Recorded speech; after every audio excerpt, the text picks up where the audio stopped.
Okay, it's the Trusty A Patreon project again. I think we're here. Bringing this music down just a little bit.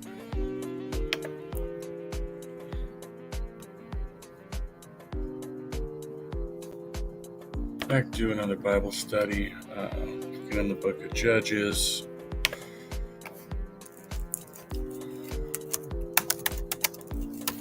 Going into chapter 4.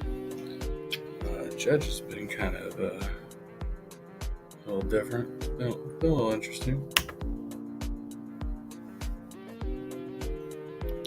Lots of wars going on. Judges.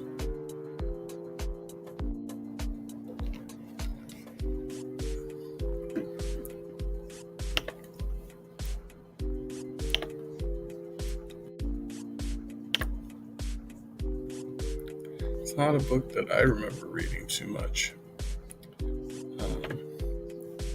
As far as in the church, when we were involved, so.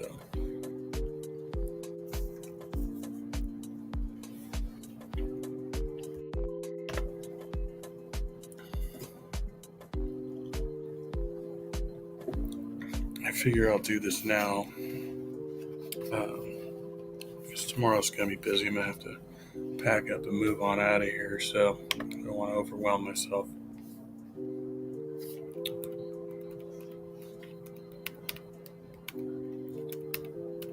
Alright. 4.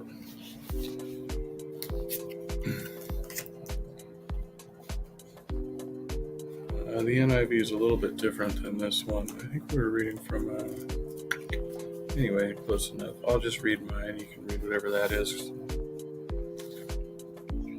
And the people of Israel again did what was evil in the sight of the Lord after Ehud died. Again, the Israelites did evil in the eyes of the Lord now that Ehud was dead. Okay, yeah, so. Potato. And the Lord sold them into the hand of Jabin, king of Canaan, who reigned in Hazor. The commander of his army was Sisera, who lived in Harosheth Hagoyim. I just don't know where these are. Okay, I think I chose the most distracting background music possible. I faded into the back.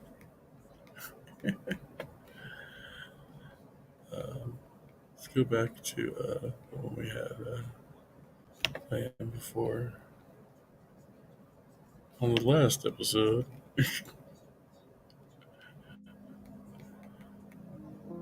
This will distract me.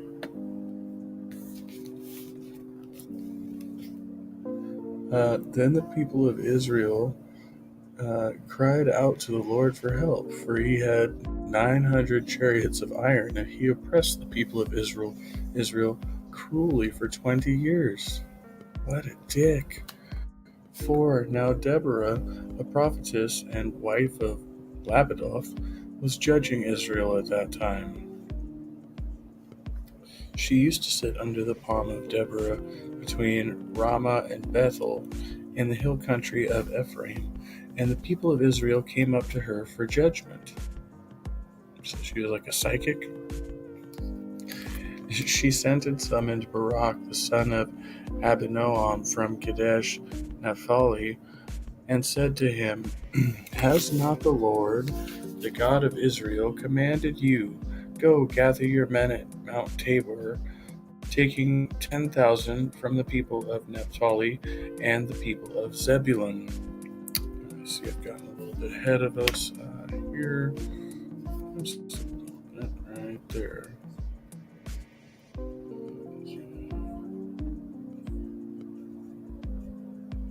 That's right. So,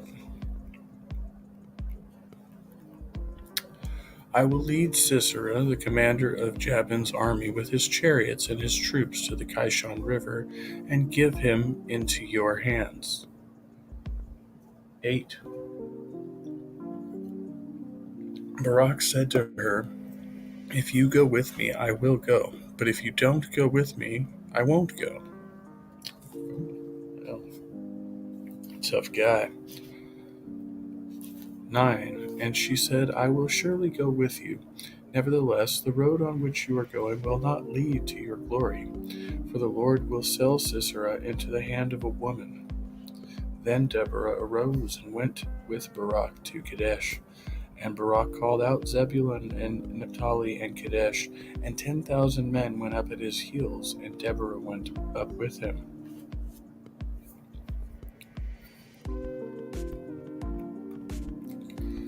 11. Now Heber the Kenite had separated from the Kenites, the descendants of Hobab, the father-in-law of Moses, and had pitched his tent as far away as the oak in Zananim, which is near Kadesh. When Sisera was told that Barak the son of Abinoam had gone up to Mount Tabor, Sisera called out all his chariots, 900 chariots of iron, and all the men who were with him, from Harosheth Hagoyim to the river Kishon. And Deborah said to Barak, Up, for this is the day in which the Lord has given Sisera into your hand. Does not the Lord go out before you? So Barak went down from Mount Tabor with 10,000 men following him. What's the point of all this? Okay. 15.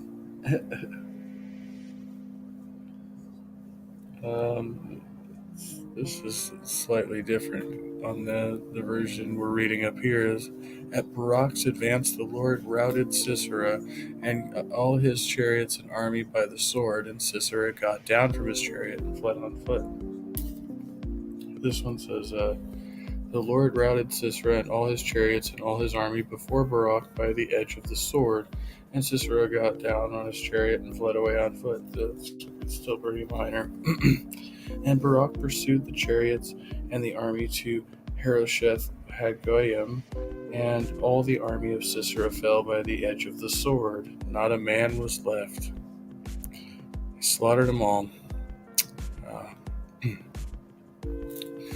17. Sisera, meanwhile, fled on foot to the tent of Jael, the wife of Heber and the Kenite, because there was an alliance between Jabin, king of Hazor, and the family of Heber the Kenite.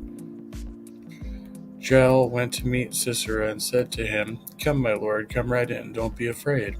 So he entered her tent, and she covered him with a blanket. That's clever. I'm thirsty, he said. Please give me some water. She opened a skin of milk, gave him a drink, and covered him up. Stand in the doorway of the tent, he told her. If someone comes by and asks you, is anyone there? Say no. There's some real keen folks here. But Jael, Heber's wife, picked up a tent peg and a hammer and went quietly to him while he lay fast asleep, exhausted. She drove the peg through his temple into the ground, and he died. Just drove a stake through his head. That is brutal. Just then Barak came by in pursuit of Sisera, and Jael went to meet him. Come, she said, I will show you the man you're looking for. So he went in with her, and there lay Sisera with a tent peg through his temple, dead. He impaled him in the head. 23. On that day God subdued Jabin, king of Canaan, before the Israelites, and the hand of the Israelites pressed harder and harder against Jabin,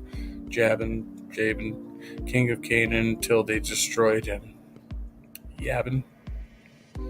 Yep, I don't know. Traditionally judging. What is that?